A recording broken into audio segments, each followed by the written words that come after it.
Why do I have those associations? Did they just grow up out of the ground? No. When I was in grade school, I had the good fortune of watching some films. And in those films, they showed people that were drug addicted on heroin and LSD. And it was during the 60s. And I got associations that were so disgusting and so scary and so fearful that those sensations, I don't even remember the pictures or anything else anymore. All I know is in my gut, in my nervous system, I created ultimate pain to using drugs I never have. What about alcohol? Here's a drug that is commonly used by most of us because we've been programmed. We've been programmed to associate drinking alcohol to being pleasurable. I got a question for you. Was it really pleasurable the first time you drank it? If you took some hard whiskey and drank it, did you go, yumbo, that's just good stuff? I doubt it very seriously. You learn to associate pleasure to alcohol. The unfortunate thing is somebody taught you to do that. Now, it may have been through role models, but they were originally sold by somebody who sold everyone on the idea. That is the manufacturer, the person who's making the dollars and cents. Now, here's the challenge. Statistics show year after year that the majority of automobile accidents that end in death are alcohol-related. It's one of the biggest killers in America. Yet most people in America have abused or do abuse on a fairly decent regular basis. Some don't. And our society is changing. Why? Because now we're seeing on television over and over again things like Mothers Against Drunk Driving. We're seeing imagery. We're putting out commercials that get people to associate drinking is not cool, or excess drinking, let's be specific, is not cool. That it's going to mean death. That if you let a friend drive and they're drunk, you might as well be killing them. Those kinds of associations are starting to create cultural changes in the way we look at alcohol as a whole, just as cigarettes have begun to change as well. Now, for me, I never drank alcohol in any mass. Why? Well, because I had a fairly smart mom. She was a good neuroassociative conditioning specialist. She didn't know it at the time, but she created a technology, and I modeled it from her later on. One day, I watched my father, who drank beer every day. That was one of his pleasurable things, like a lot of Americans. And my dad was drinking, and I wanted to be like my dad. So I wanted to have some beer. So I said to my mom, and I said, I want some beer too here. And my mom said, no, you're not, that's not what you want to do. It's not good for you. If it's not good for me, how come Dad's doing it? Well, because he's an adult. Well, I want to be an adult. I know, why did I want to drink the alcohol? Was it because I tasted it and was addicted to it? No, because I want to be like Dad. Because if you're like Dad, that means pleasure. You're a big kid, there you are, you and Dad. So I want to be like him. I thought that would mean pleasure. My mom kept telling me no, I kept arguing. I had an intelligent mom. She stopped arguing with me. She said, you know what? I'll make you a deal. Here's what you do. If I let you drink this, then you got to drink a whole six-pack just like Dad. All right? And you cannot stop. Even if you don't want to, you got to drink the whole thing. Is it a deal? I said, no problem. I don't know how old I was, maybe 12 years old, maybe 13 years old, maybe 11 years old, something like that at the time. But I do remember the experience to this day. I started drinking this drink, and I thought, God, this stuff tastes terrible. But see, I knew it was supposed to taste good, so I went, yeah, Dad, yeah. And I drank some more, and it tasted pretty lousy. And as I drank more and more, I didn't feel very good. And after I finally finished the whole first can, I said, that's enough. And Mom said, no, remember our deal. Somewhere around the second can, maybe 2.5, I vomited all over the table, all over the beer, all over everything. And my mom said, keep drinking. I said, no, keep drinking. Guess what I associated to beer? To this day, the smell of beer is something I can't even stand. She conditioned me to have a different association. Now, you might have said, well, that's terrible. I kind of like the results. It made me look for other ways to make myself feel good other than something that drastically changed my biochemistry and took me out of control. Now, I'm not making you wrong if you drink, obviously. I'm not one of those people that's here to be an evangelist, but I do want to give you more choices.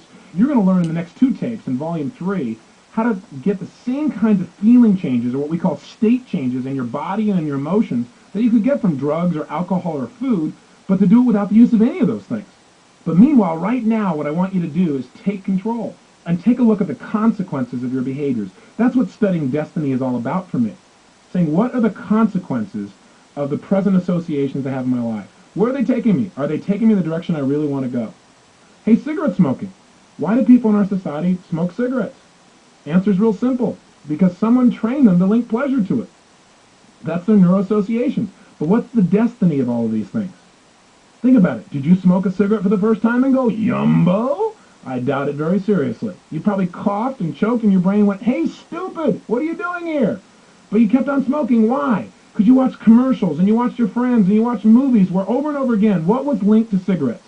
You were taught. Well, think about it. A small group of people got together one day and they said, you know what?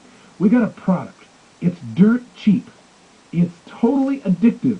If we sell it and we get enough people to get addicted to it, We literally can make billions of dollars. Now, one of the guys in the group said, we got a problem, guys. Our product stinks and it kills people.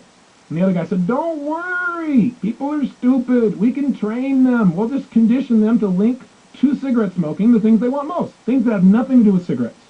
And what are the things they told you you'd get by smoking cigarettes? Think about it. What would you get? Well, you could be cool, K-O-O-L. You could be independent. You could be strong. In fact, you'd rather fight than switch. That makes sense. You'd rather punch somebody than switch brands of nicotine you could take in.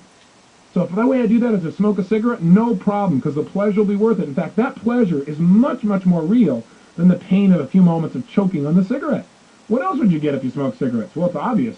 You'd be independent. You've come a long way, baby. And you're not going to go much further if you keep on smoking. I mean, seriously, the bottom line is we've linked all kinds of things here.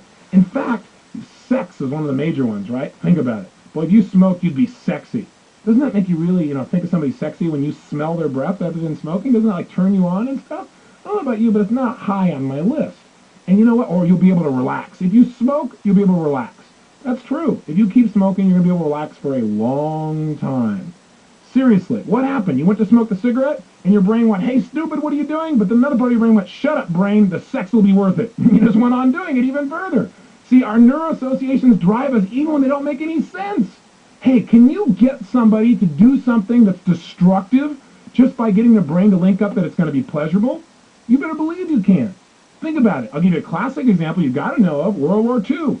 The Japanese developed this group of people called kamikaze pilots, got people to go kill themselves. How'd they pull that off? Real simple.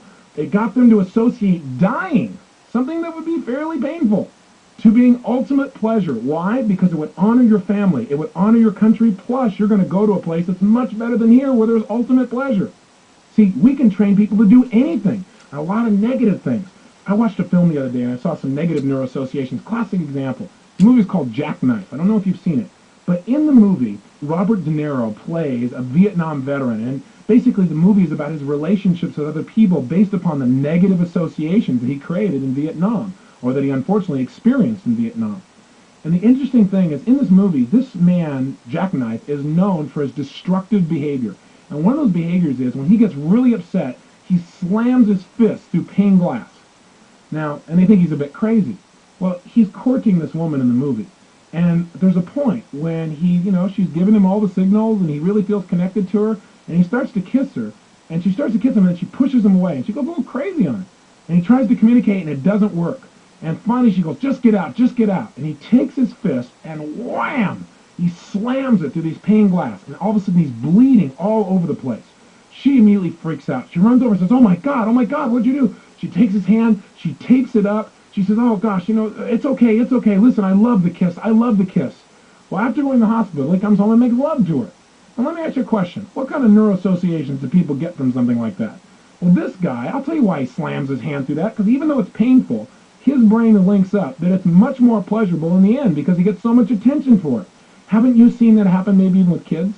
If you don't give them positive attention, they'll try and do something negative to get your attention. It's still a way to get attention, which is pleasure. We've got to be very careful about the neuroassociations we create because a lot of them in life are negative. That is, we link things up that don't relate and they control our lives. So how do we create neuroassociations? Well, first of all, understand this, that you are always creating associations in your mind. You're always anchoring things together in your mind. It's like, I bet there are songs that you can remember that as soon as you hear that song, instantly you remember maybe someone you had a relationship with. Do you have a song like that? That's called an anchor. That's a neuroassociation. Our brains, whenever we're highly emotional, now when I say highly emotional, what I mean is we're feeling strong feelings. Those feelings can be positive or negative, like negative ones like depression or frustrated or angry, or positive ones like happiness or joy or ecstasy. Anytime we're feeling strong feelings, whatever is happening around us consistently at that moment usually gets linked to it. That's called an anchor. That's what a neuroassociation is. So, for example, if you were in a situation in your life where somebody yelled at you, and while they're yelling at you, they gave you a certain kind of look, later on in your life, somebody may give you that same look, and you might get angry right away. Have you ever had that happen? You go, don't look at me that way. And they go, what way? Or I'll give you another example. What happens to you when you see a spinning red light in your rear view mirror? Do you get a state change?